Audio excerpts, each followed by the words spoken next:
In this video, I'm going to show you how to make ghee.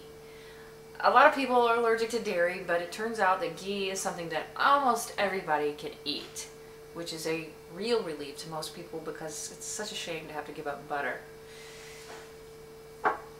Now, if you want to buy your own ghee, if you just don't have time to make it, you can simply order it online, and I'll give you the resource for that. This is grass-fed organic ghee. It's one of the only places I know of, probably the only in the United States, making this. And this is an Indian family. I've met them. They're lovely, and they've been making this. This is their great-grandfather started this business. So what's great about ghee is it doesn't contain anything except for the milk fat. That's all. You're going to strain off all the lactose and all the protein, the milk protein. So that's usually the things that you're having trouble breaking down. The other thing is when you get rid of those milk solids and lactose, you can actually fry this at a much higher temperature than regular butter because it's not going to burn. So if you ever want to make, you know, something fried, like this would be great, chicken nuggets or anything that any fried food, ghee is just the best. You can leave it on your counter for months, like 6 months. So it has a very long, stable shelf life. I also use ghee for moisturizer. It's one of the best moisturizers, and you're getting all those vitamins right into your skin, right in through your pores. So it's my favorite. It's really easy to make your own ghee at home. Ghee is, obviously it's Indian, the name ghee, but you'll also hear it called clarified butter. Okay, well let me just show you how to do it. You can, by the way, do this in the oven, but I also want to show you how to do it on the stovetop because there are times when you don't want to heat up your whole kitchen like in the summertime. But if you want to do it in the stove, it's just 250 degrees for 45 minutes to an hour in a baking dish. And that's all you have to do. We're going to do it on the stove. Okay, so here we have our butter. This is Kerrygold grass-fed butter. You just want to make sure it's grass-fed if you can get it. That's really what has all the vitamins.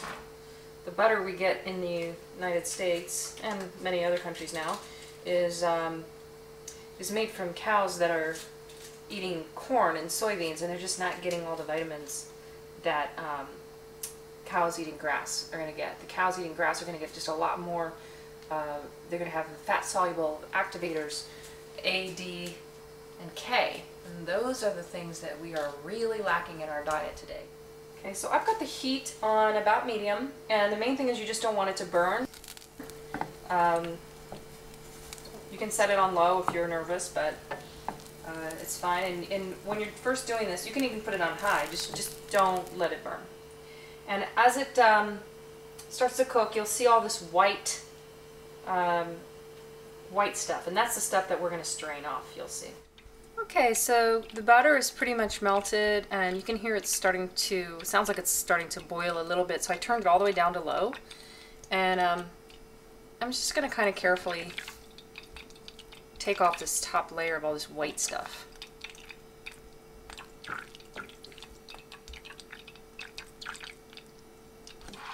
For people who have dairy allergies, you may just feel a little bit more comfortable just being a little bit more meticulous. But you will get it all when you strain it. So I ended up with all this white stuff, and I just took that off.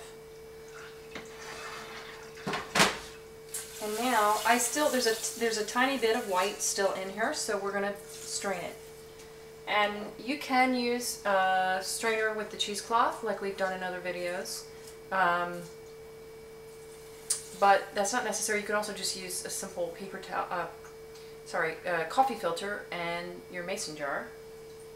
So I'm just gonna pour it right in. And I should have mentioned this is unsalted butter. You don't want to use salted. You can just kind of fold that over and make it a little bit easier.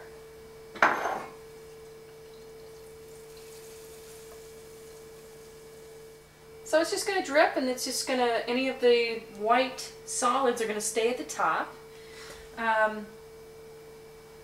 You should not see anything white below. You should only see golden ghee. Now, if you're really nervous, because I know there's a lot of people out there that have dairy allergies and it's scary, you can strain it again, second time. You shouldn't need to though. It's really, those solids are not going to pass through, and we've already scraped a lot of them off to begin with. So really you can use ghee for everything. You can let it sit on your counter. I love to use a combination of ghee and coconut oil, the refined coconut oil that I use.